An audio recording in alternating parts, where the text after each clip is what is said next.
Makapangyarihang panalangin sa gabi.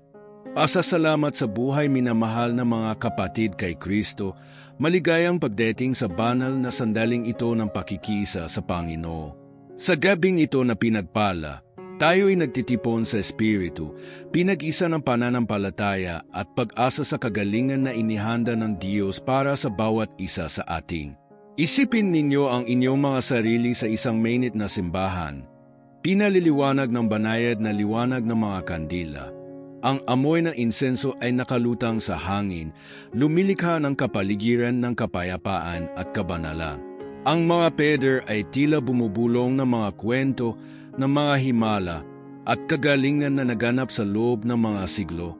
Ang katahimikan ay natatabunan lamang ng paminsan-minsang tunog ng mga pahina ng Biblia na marahang binubuksan. Sa banal na kapaligirang tayo ay tinatanggap ng isang batikang obispo na ang mga mata ay nagniningning sa karunungan ng mga taong inilaan sa paglilingkod sa Diyo. Binabati niya tayo ng isang mainit na ngiti at mga salitong tumatagos sa ating mga puso. Minamahal kong mga anak kay Kristo, maligayang pagdating sa kanlungang ito ng pag-asa at kagalinga. Sa gabing ito, hindi tayo narito ng walang dahilan. Tinawag tayo ng Diyos isa-isa upang tanggapin ang kanyang biyayang nagpapagaling. Bawat isa sa inyo ay may dalampasanin, sakit o karamdaman, maging ito man ay sa katawan, isip o spirit.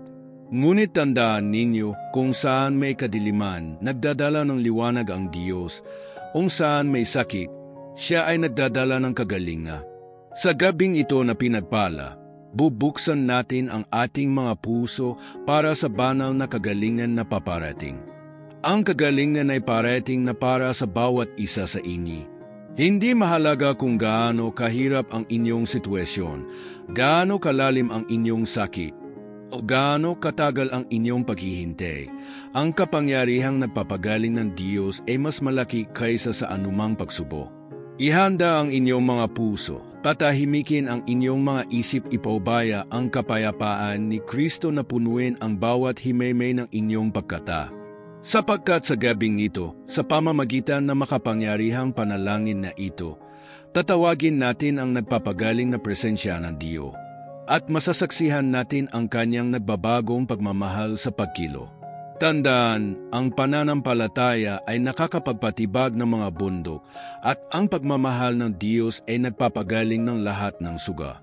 Maging bukas upang tumanggap, handang maniwala at nais na mabago ng banal na paghit. Ang kagalingan ay paparating para sa iyo sa sandaling ito, sa gabing ito na pinagpala. Sa mga salitong ito, nararamdaman nating kumolma ang ating mga kaluluwa, bumukas ang ating mga puso, at punuin na banal na pag-asa ang kapaligiran. Handa na tayong tumanggap ng kagalingan na inihanda ng Diyos para sa atin. Magmini-mini tayo sa siping ito mula sa aklat ng mga awit.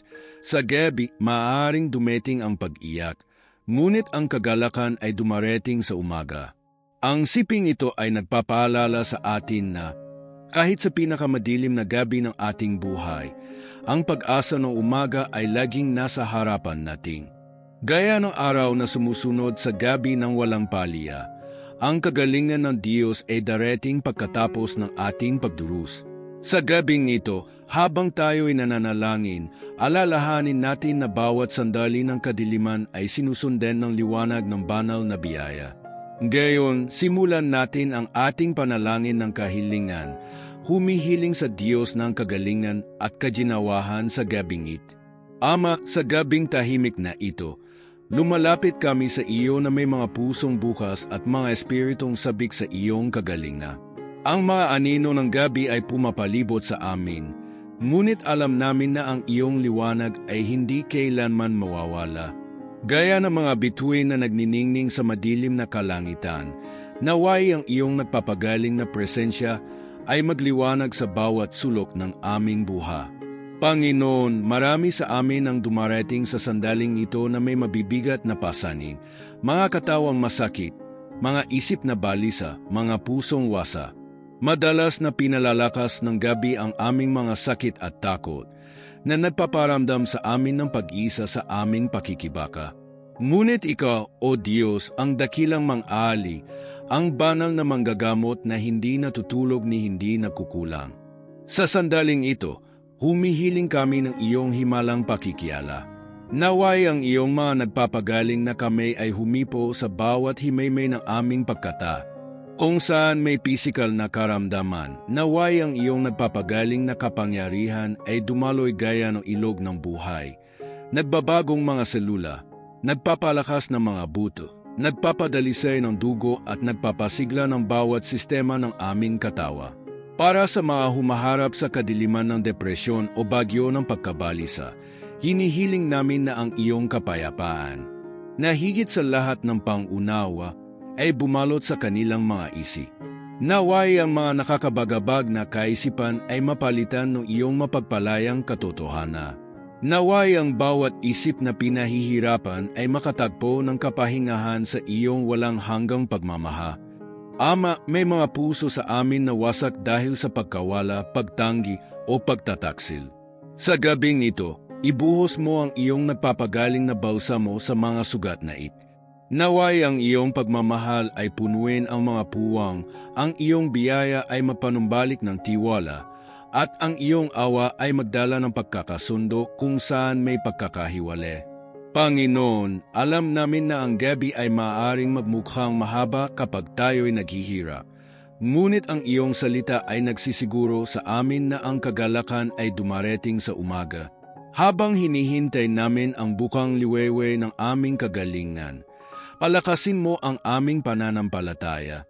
Tulungan mo kaming magtiwala na kahit sa pinakamadilim na oras, ikaw ay kumikilos para sa aming kapakana. Makapangyarihang Diyos, gaya ng iyong pagpapakalma sa bagyo sa dagat ng Galili, kalmahin mo ang mga bagyo sa aming buha. Naway ang iyong tinig ng autoridad ay umalingaw sa aming mga puso, sinasabing, pumayapa ka, tumahimik ka, at naway ang bawat karamdaman, bawat sakit, bawat paghihirap ay sumunod sa iyong utos. Ama, sa gabing ito na makapangyarihang panalangin, naalala namin na ikaw ang Diyos na nagpapabag. Gaya ng iyong pagpapabago ng tubig na maging alak sa kasalan sa Ken. Baguhin mo ang aming kahinaan na maging kalakasan, ang aming karamdaman na maging kalusugan, ang aming kalungkutan na maging kagalakan. Aminin namin, Panginoon, na minsan ang kagalingan ay dumarating sa mga paraang hindi namin inasahan. Bigyan mo kami ng karunungan upang makilala ang iyong nagpapagaling na kami sa bawat aspeto ng aming buha.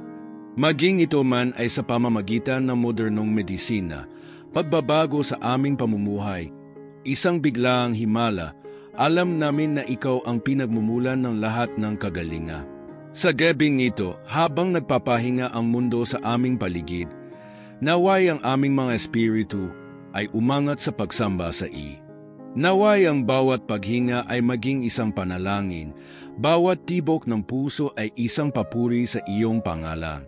Sapagkat ikaw ay karapat-dapat ng lahat ng karangalan, kaluwalhatian at pagsamba, kahit na sa gitna ng aming mga pakikibaka. Panginoong Jesus, naalala namin kung paano ka naglalakad sa gitna ng mga tao, nagpapagaling ng mga may sakit, nagbabalik ng mga nasira, nagbibigay ng paningin sa mga bulag, at pinapagalaw ang mga pile. Naniniwala kami na ikaw ay ang perehong kahapon, ngayon at magpakailanman. Sa makatuwid, lumakad ka sa aming kalagitnaan sa gabing ito. Hinahawakan kami ng iyong nagpapagaling na kapangyarihan. Espiritu Santo, ikaw na ang mang-ali, ang tagatulong, pumarito at manahan sa amin sa isang espesyal na paraan sa gabing ito. Naway ang iyong presensya ay maging napakatangi na maramdaman namin ang iyong nakapapalibot na init, ang iyong kapayapaan na nagpapakolma, at ang iyong pagmamahal na nagpapanood. Ama, marami sa amin ang matagal nang nakikipaglaban na halos nawala na ang pag-asa.